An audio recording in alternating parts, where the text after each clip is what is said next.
Hello, my name is Lucritia Rouse. All right. Lucretia, what's your relationship to this story? I am one of the alleged victims. All right, and there were how many of you? There is me and my two sisters and two of my cousins. Okay. So, as one of the alleged victims, you're one of the most important people we're talking to today. Yes. Why are you here? I am here on the behalf of my uncles and the behalf of my family to tell a story. Okay. Would you tell us the story of what happened from your perspective?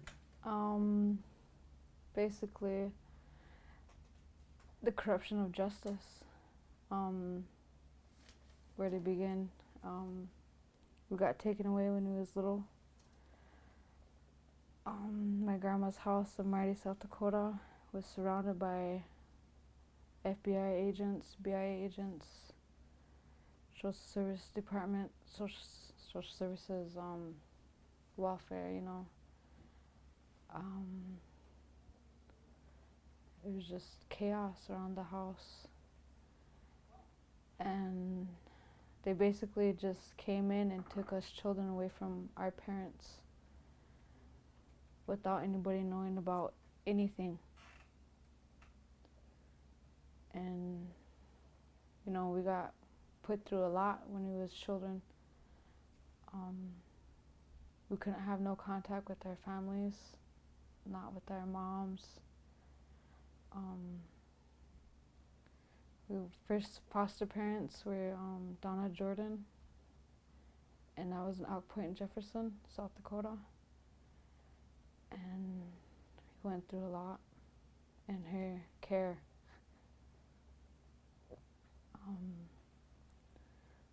Just basically like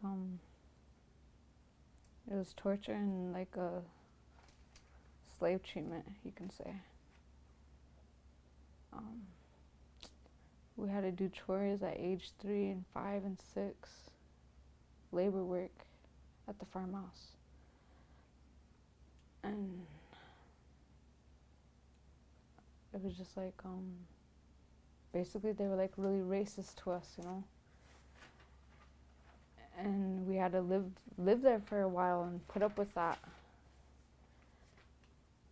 We went to school with mostly white kids. And we came back from school one day and we had lice. And the treatment that she gave us for head lice was alcohol baths. And we would have to take alcohol baths. And she said that was a way of getting rid of things.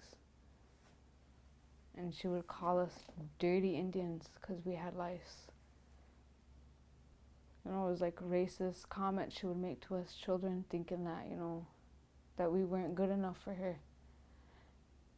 And she would make us stay outside all the time. She would give us bread sandwiches with butter in them for lunch. And sometimes we were so hungry, she wouldn't feed us all the time, so we would have to go to the barn and go eat dog food. It's stuff like that, that really got to me, that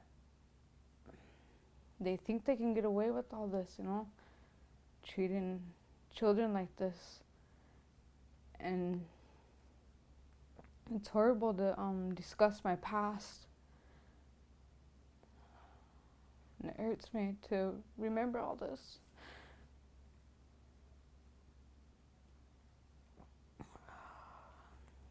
And we didn't live there that long. We stayed there for about 5 months, 6 months.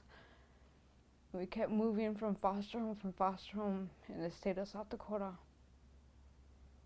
And the next foster home we stayed at was Jean Brock's. And that was even worse. Jean Brock was like a big girl. She was a big white woman. Her husband was a big white man. And they had a lot of native kids. I'm talking like maybe 15, maybe 16 kids top. And they had all of us kids staying upstairs where there was only like 2 bedrooms. And they were all filled up with bunk beds. One side was for the boys, and the other room side was for the girls. And that's why we would have to sleep us on these bunk beds. And most of the time, she would tell us to do chores for her. Rub her feet, rub her back, go get him a beer, go get her cigarettes for her. And that whole time, me and my sister got split up from my brothers. And my little sister got split up from us. And we was placed in Sioux Falls Children's Home Society. And my two cousins that stayed there at Gene Brock's facility were molested.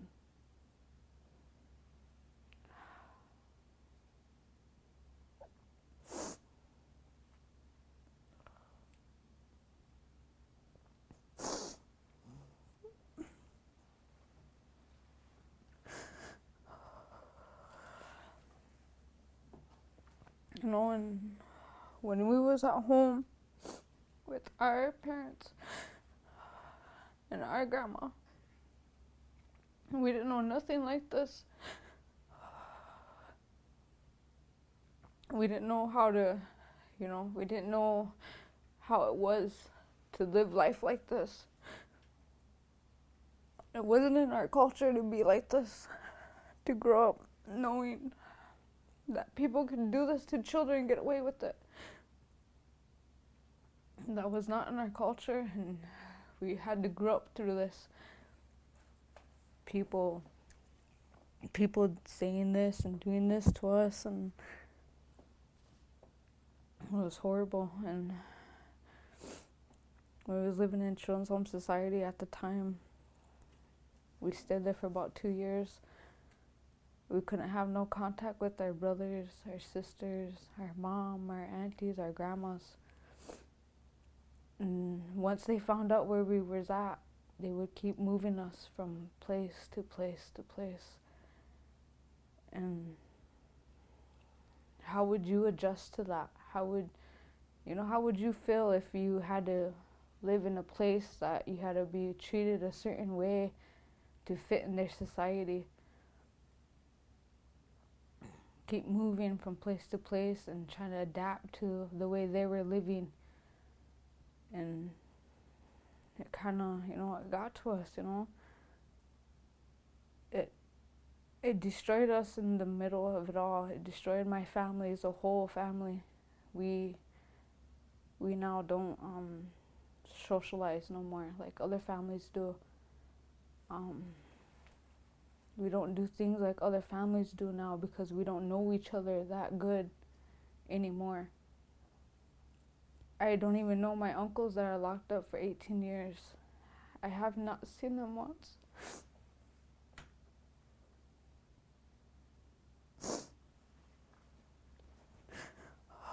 Just through letters and phone calls is all I get.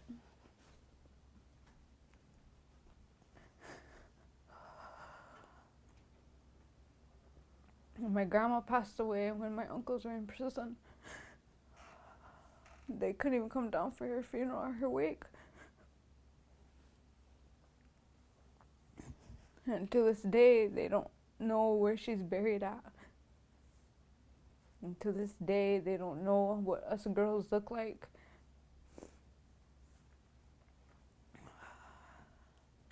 And we are just all distanced from each other now. But I hope in the end, that we could all be one whole family again. That we were supposed to be. And I don't know, we went through a lot.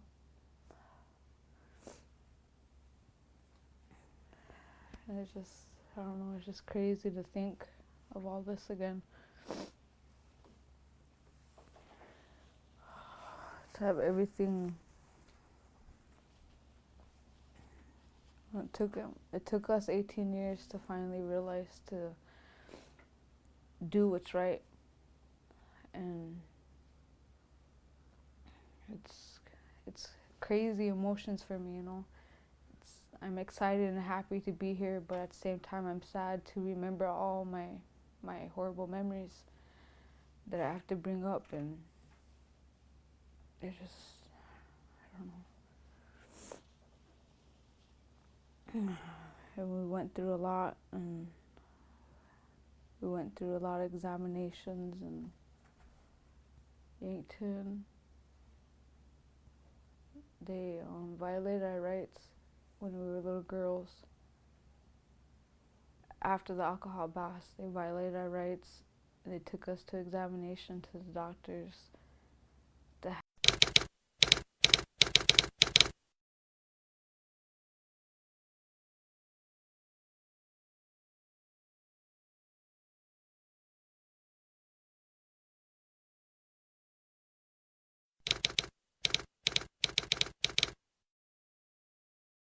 Have our private parts to be looked at to see if we was raped in any kind of way, and all the tests came back negative, but yet they still sit in prison to this day for something they did not do to us girls.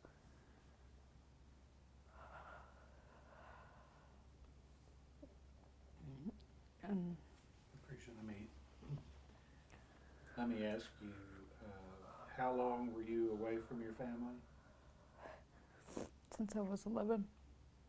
Until when? Till you aged out? I was taken away when I was 3. Oh, so 3 to 11. 3 to 11 years old. And we came back when we was 11.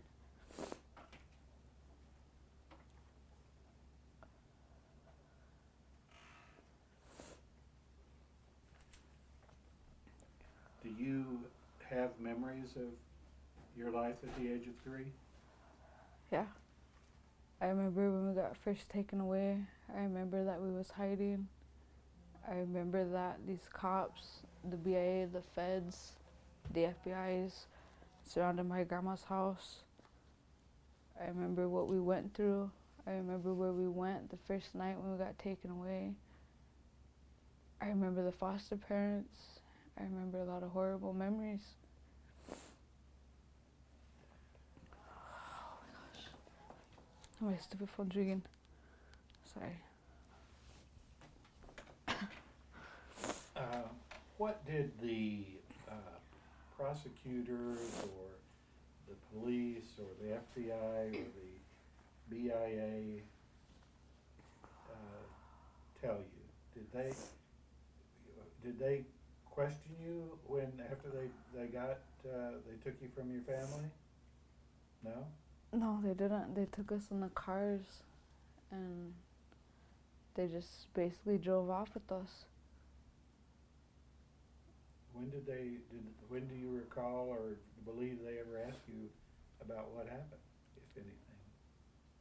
The day before the trial, the first trial we had, they had and these guys in suits asking us questions and how to say it. And then they had like this double room with the mirror, and they took us back there to have us question before we went to trial. And they said that if you didn't say that your uncles did this to you, you could not go home. But if you did say, yeah, they did this to you, you can go home. And there was a lady standing by us when we went to trial. She was sitting right next to us, whispering in our ears. When we went to trial, she would ask us questions, and she would say, you would have to say this. Say yes to this question. Say yes to that question. And when we got into the trial room, we walked down the aisle. First thing we seen was our uncles to the left, and we waved at them. We waved at them and said, hi, uncles. Now tell me, if a kid that was raped, would they ever say hi to the man that did that to them? Would they say hi and wave at him and say, I love you? Most rape victims would not look at the person that did that to them. They would not look at them. They would be scared of them. But us kids weren't scared of them when we went to trial. That should have been the first key to everybody when they first seen that. But it wasn't. So everybody in that courtroom was white people. And my uncles were sitting right there, the only ones that I recognized. And they knew what we was doing. They knew what they were, they knew what they were doing to us. At such young age, they could sit there and manipulate a little kid like that, saying that if you say this or that, you can go home. But if you don't say this and that, you can never go home.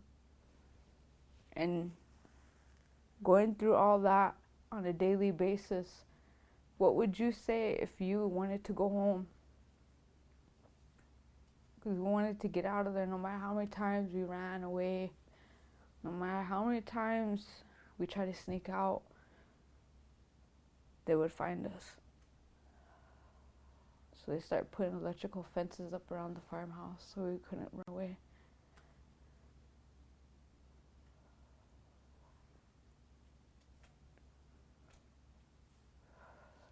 Stuff like that, they never mention. It's stuff that, they hid from everybody, from not seeing the truth in this whole case. It's more than that, it's the truth behind all this. That our tribe is so corrupt, that we have so many enemies around here that don't like my last name because my uncle stood up for a cause, a real cause. They stood up for the people. They stood up for what was right. They were looking out for the people and the children. But yet they flipped it over on them and made them look like the bad guys and locked them up for 18 years. And it shouldn't be like that.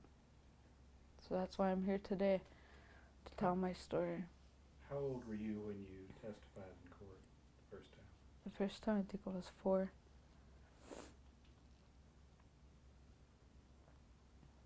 And did you testify a second time where you recanted? The second time was in 2000, and when 9/11 happened. I remember that day. So that was 2001? Yeah. How old were you in 2001? No, my gosh. I can't remember. Maybe 15, 16? How old are you today? I am 24. 24. So that was, you were 13. So when you were 13, what did you say in court? I told them that they never did do anything to us girls. They never touched us in any kind of way. They never did anything to us whatsoever. And they're innocent. And did the other 4 say something similar? Yeah. Were you in there when they testified? No. They just told you what they said? Yeah, my brother went up there to go testify, and he came out laughing because he pissed off one of the lawyers. And that lawyer was asking him questions, and he was getting smart with him. And that lawyer didn't like that because my brother knew more than he did. And so he got offended, and he started, I don't know, it was just crazy at the moment, but that's how I knew my brother got him mad, because he stood up for what was, what was right, and they didn't like it because what could they do? And so all 5 of you in 2001 went in and told the judge that it didn't happen. Yep. And what did the judge do? Denied us. Were there any other witnesses? My grandma was one of them. She certainly didn't say they did anything, did she? Yeah, she did. She said they were innocent and they would never do anything like that to their nieces. So there was apparently there was no evidence, but the judge just didn't want to hear it anyway. Yeah, it was pretty racist. Is that just your opinion? Did he do things that made it seem like he was racist, or did he just come right out and say it? Just the way he act. You could tell by somebody when they're racist when they look at you. You could tell by the way they talk towards you when they're racist. And he talked like he was like a country straight up redneck, you know, didn't care. Didn't care to hear anything what us girls were trying to say. They didn't care.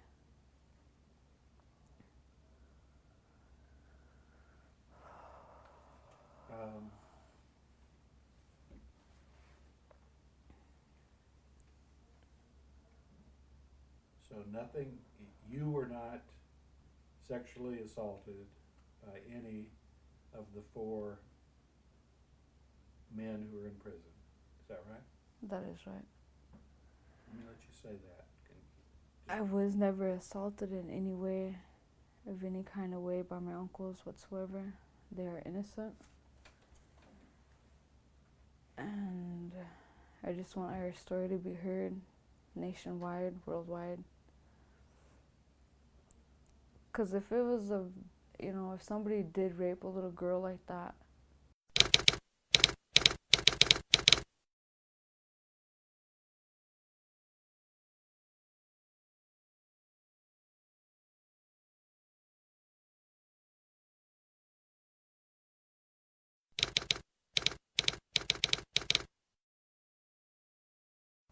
she would not be able to have children, or she would be dead. And she would not come to this movie premiere. She'd be afraid. But I have no fear. I'm not scared. I want my story to be heard, and I just hope for the best.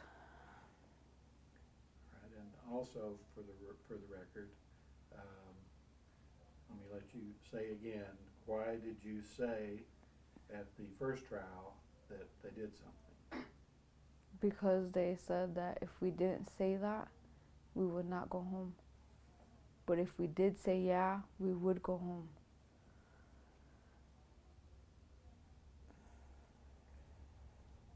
And they lied to you, didn't they? They kept us. They kept us there. And you guys you came up with various schemes to try to get out. I understand, was there stealing a car at like the age of 8 as one scheme? Yeah, I was kind of a horrible kid after a while. It gets to you. I guess, Who's going to be the driver of this car? Was it you? Yeah. Do you know how to drive? No. You just figured if you had a chance to get away, you'd take it, take your chances. Yeah. It was either get out of there or stay. And I wanted to get out of there so bad.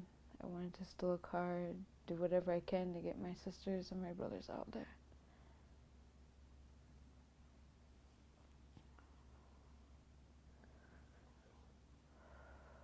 Why do you think this happened? For many reasons. My family was once a strong family around here. They had a proud last name. We're one of the biggest families on this reservation. Another thing, my uncles were really handsome when they were young. We had many enemies around here. My grandma used to always tell me that there was a feud against their shambles. I'm sorry, a feud against what? They are shambles. They are shamble families. It's a different It's a different family on this reservation. Okay, all right. And a couple other feuds with other families too. And they could not break my uncles, no matter how many times they try to fight them or try to jump them or whatever they try to do, they couldn't break my uncles. And the only way they could break us was when my uncle stood up for the people, to try to stop the corruption of our tribe, they turned around and they took their heart from them, and that was us children. It took us away from our family, thinking that they could destroy our family by taking the children. But we're still standing here. We're standing still strong, and we still will be standing here still strong. Do you know the names of the people that told you to lie? Mickey Kaplan was one of them. And there's another lady. Is that a doctor? No. No. No, she was a lawyer assistant or something like that. The doctor you're talking about is Dr. Kaplan and Dr. Farrell. So an assistant lawyer named Mickey Kaplan, a female. Yeah. And who else? Prosecutor? There was another lady, I can't remember her name. Is that the one we call Mickey? Yeah. Mickey. And Shreya. She's now the chief judge. Yeah. Is that the other one, Michelle? There's two of them. And Eva? And Eva with the glasses, the short girl, black hair. Or she had gray hair now, she has glasses, but now they all got, all these people that are involved in this case back in the day, they got big promotions now. They're now federal judges, big time lawyers, doctors that are, real big around here. They made a career off our case, and the people that are involved from my tribe were the chairman at the time. They were chairman last year at the time. And ICWA program head manager now. They all got like big jobs around here now because they made a promotion off our case. What they did to us children, now they're living rich and they don't care. And these last two are people from the reservation? Yeah. The chairman, Bobby Conoyer. What's his name? Bobby Conoyer. Robert, whatever they call him. And then the ICWA program. We're just now finding out who was in charge of the ICWA program at the time. But we gotta go down to the courthouse to get our evidence. They won't hand over to us. Even though we asked for request information, they're still holding our information even though us girls are trying to get our files from them. So I would think that was a federal offense right there, holding our case. But they won't hand over none of our evidence from the ICWA and the tribe at the time. It tells who was the foster parents, who we got sent to our examinations, who paid for our examinations, who was in charge of us kids at the time. Where did we all go? That's all the information they don't want to give to us. When we have to go down there and get it for us, and they don't want to hand it to us. So it's basically our tribe is against our family right now, as we speak. And we have a lot of enemies around here that are trying to stop us doing from what we're doing, or just telling our story. And I'm not afraid anymore. I just want to see my uncles, I want them to see my sons. I want them to see their granddaughters. You gave a description of one of the women who was in glasses, you said? Yeah, we knew her as the crabby old lady. Crabby old lady. Now, when did you spend time? Back when you were 3 and 4? Yeah. So you're able to sit here today and describe a woman and remember who she was from 3 and 4. Yep. She was always real crabby, asking questions. She'd always get real mad when we would say that's not true, or we can't say that, you know, stuff like that. And she would get real mad at us. So that was her name to us, crabby old lady with glasses. Just, I don't know, it's something that we all came up with names for identifying people. Have you been able to see your uncles? No. 2006, I tried to see my Uncle Jesse in Colorado. And he called me that day and he sent me a request of visitation. I filled it out and I mailed it off to him.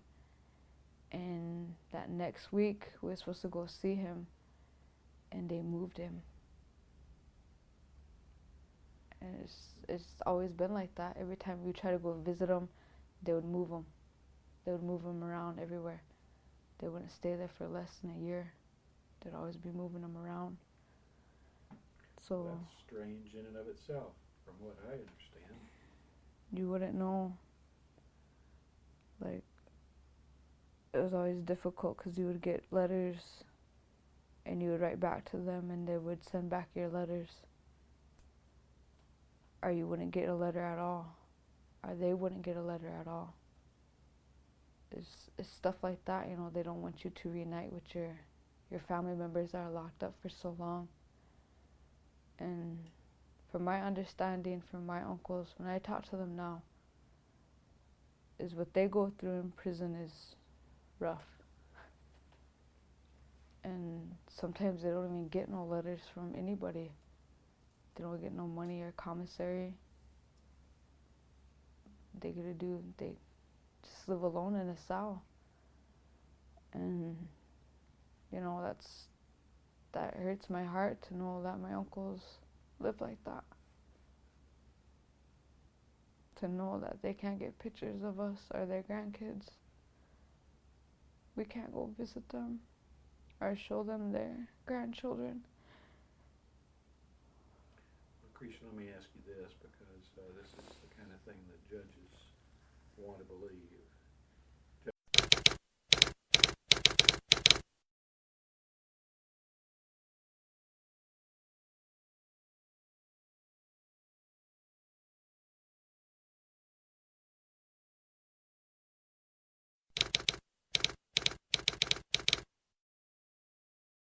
I just want to believe that somebody told you and the other children to say that nothing ever happened. Did anyone ever say that to you? And nothing ever happened? Did any of your family members tell you to change your story and say that nothing ever happened? No. It was always up front. They would always, you know, rephrase the question to make sure you was comprehending what they were trying to say to you in different ways. They would switch up all the questions and make you say, this is what they're going to tell you. This is what they're going to ask you. So we're going to prepare you to say this and that. And so they would. They would sit there and tell us. Then we went for our examinations. That doctor didn't say questions. He showed us dolls. Did your uncles touch you here? Did your uncles touch you there? And we would have to tell them. No, they did not, you know. But still they went on with the examination. It's little stuff like that it makes me so mad, because in a way they manipulated us kids to think and to say these things that were not true. And when we wanted to go home and wanted to see everybody and to be there with our moms, they would not let us see them. We couldn't have no phone calls, no letters, no visitation.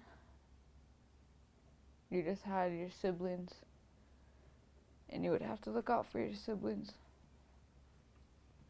How old were the other children at the time that you were taken? If I was 3, the other one was 2, 4, think a couple of them were 6 and 7. My other 2 cousins. 2. And Wow, 2. wait. I haven't. Yeah. Fury was 2 months. Jess had to be. Was Jess 3 or 4? And then I must have been 4. Rosie. We're all the same age in a way. 5, 4, 3 in 2 months. 6 and 7. So, just, I don't know. When did you said what they wanted you to say at the trial, and then you were supposed to go home and didn't. When did you make it clear to people that it didn't happen? When we start going to school and telling our counselors.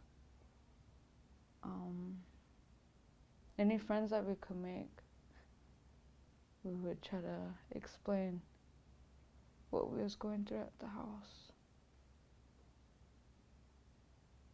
So, like in your case, when you get into the 1st grade or whatever? Yeah, we would try to talk to So just a few years later, you're what, 5 or 6? and then once, I don't know, if they would've, foster parents would've found out what we was trying to do or try to say, they would discipline us. The foster home experience sounds like hell, what hell must be like. It's something a kid should never go through. It sounds like they treated you like slaves.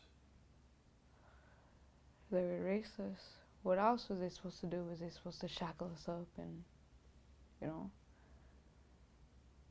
It was torture for us kids. And they physically and mentally and emotionally messed us up because of this. And if that was their goal, you know, they succeeded. But I'm still here and I'm still standing strong to this day.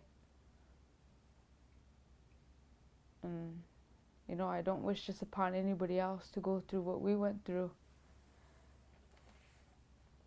It's something that I would never let a child ever go through. And I would recommend that a child should never ever be treated like this, ever. And how could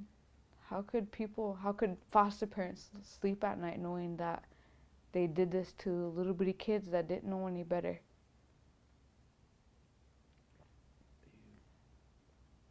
Looking back on it now, figure they were just in for the money. I don't know. Yeah. I just recently found out that they were paying off us kids. Like, they were selling our kids, our kids from our reservation, they were selling them off to people to take care of them when they weren't. They were mistreating them, beating them, raping them, killing them. And it's still going on to this day. And I want to stand up and I want to stop it. I want to be the first one to stand up and say, you know, this isn't right. What you're doing is wrong. Do the Native Americans have a champion in Congress or in Washington, D.C. or in any state? Not that I know of. Okay, well, I volunteer. Can I have the job? Yeah. You think I'm racist? No. You said you could tell. You could tell by the way they talk, the way they look at you, the way the vibes feel around them. You know, I don't know, this whole experiment with this whole situation of my past and everything made me kind of racist towards white people, what they did to me. When I know that's not right, to feel like that.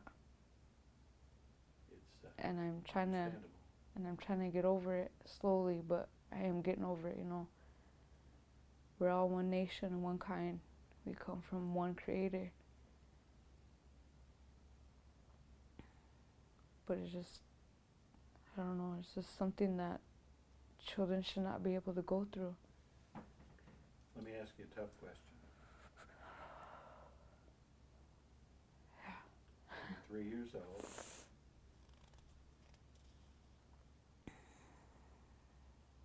Would you do the same thing again? No. But is that because you know that you're not going to get back with your family? Yeah. If you, I'd but on probably. the basis of if you felt you were going back with your family, you wouldn't do anything different, I imagine, from what you said. I don't want to put words in your mouth. No, I wouldn't. I would. I don't know. If I would have realized when I was little, at age 3, that they were gonna surround my grandma's house, kick down her back door and her front door with guns, run into her house, arresting my uncles and my aunties and my mom and my grandma, and us kids were running in the back rooms, I would have ran out the window. I would have jumped out the window and grabbed whoever I could with me. And I would have to leave my aunties and my mom and my uncles and my grandma to be arrested if I would have known that we would get mistreated like this.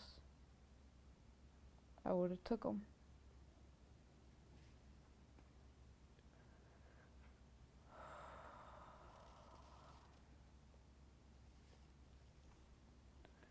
But yeah, I wouldn't go through this again. And I would not allow my children to go through this again. Or their next generation.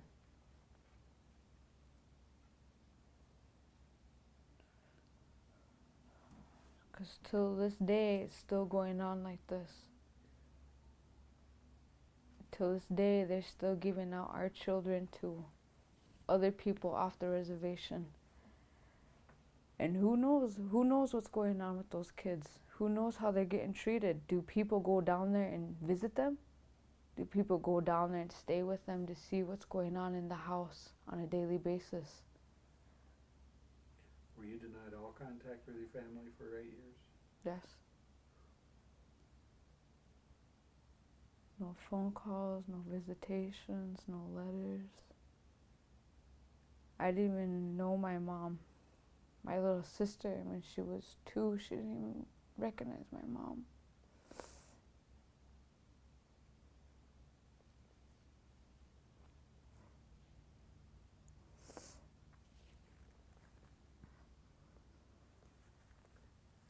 Lucritia, if you were on an elevator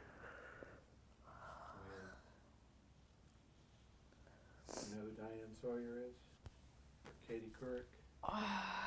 No. Do you watch any of the network news? No? No. Well, you're smart. I'm not a Look, big you're- I'm not you're- a big fan of All right, all that. you're on an elevator with President Obama. Oh my gosh. You know who he is. Oh, yes, I do.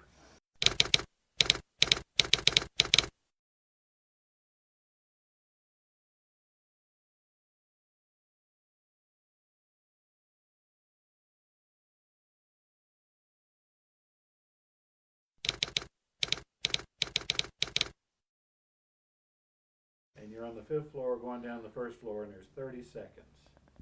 You have 30 seconds to tell President Obama what happened to you. Oh my gosh. Do your best. I would tell him my situation in life. I would tell him what I went through as a child. I would tell him that my uncles are locked up in prison for 18 years, that we could not see them or have any visitation with them. And we want them out of prison and to be united with their family once again. And I would ask for his help and to hear my story.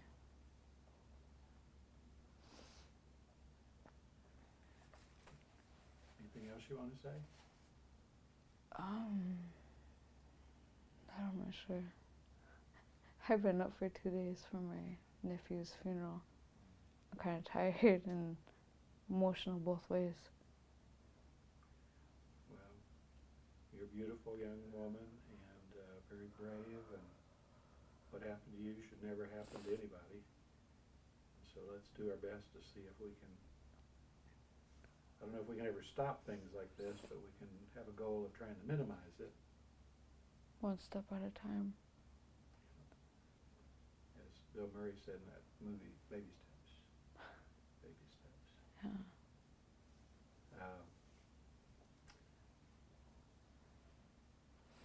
Anything from you, Anna? I was just thinking, shall we let Lucritia make a little statement, the statement that you did with everybody? Yeah, she You're kind not of just did there at the another end, but one? we'll do it again. Yeah, she just says, Let's cut and then we'll. stand by. Lucritia, have you ever taken a polygraph test? No. Would you take one? Yes, I would take Now, one. when we were off camera, I didn't have to ask that question. Yes, I I would asked take if one. you've ever taken one. You said no, but I would take one. I would take one. Seriously, I would. Because I have nothing to hide, you know. They're innocent. I would do anything to have my story told on the behalf of myself and my family. And to make other people realize that my uncles never did anything to us girls and to let them go. They've been in prison for 18 years. And I would like to see my uncles.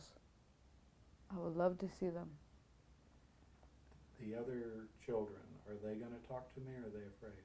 A couple of them are afraid because of what happened to them. Like I said before, some of them got molested in the foster care. And when you're a rape victim, you're afraid. And one of my cousins happened to be raped in the foster system. Well, what the government managed to do in this case, as I see it, is they managed to take children, tell them to make up stories so they could get back with their families. Then they kept from their families and put them through all forms of child abuse. Just so they can get a promotion out of this. So they can get bigger opportunities for themselves. It's always about money. It always has to do something about money, no matter what it comes down to. Well, you're a victim of government child abuse. Wouldn't you say that? Yes, I would say that. Say that in your words. Yes, I am a victim of government abuse. Don't laugh. Don't laugh. Sorry, but oh my I God. know you're getting slapped. Oh. I'd like you to say that, as long as you agree with it. Say it's serious. Okay. I'm sorry, but I'm just kind of tired and. Okay.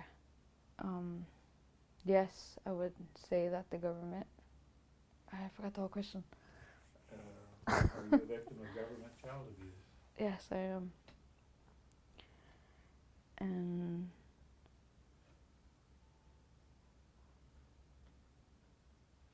your uncles didn't abuse you, but your government did. The foster system did. Foster system. The system. And the government put you there. Yeah. Well, I would say the system. Because they're the ones that are responsible for putting kids to place, to home, thinking that these foster parents are loyal and caring and loving to children. When they put them in homes where there's actual predators that actually prey on children.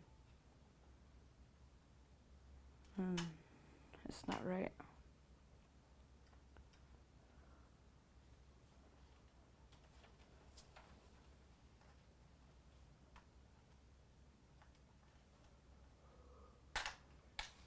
Do you want to make a statement to the president, or you want us just to pull one out from what you've already said? I don't know. Turn the camera on. I am asking for justice for my uncles who's been locked up for 18 years. I would like them to be released and to be reunited with their family once again.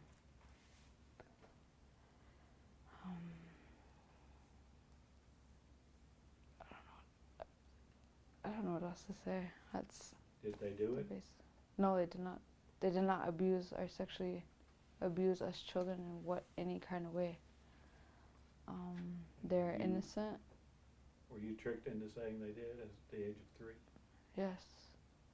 They tricked us by saying that if we said yes to these questions that these people made us say in order for us to go home. And it was just horrible.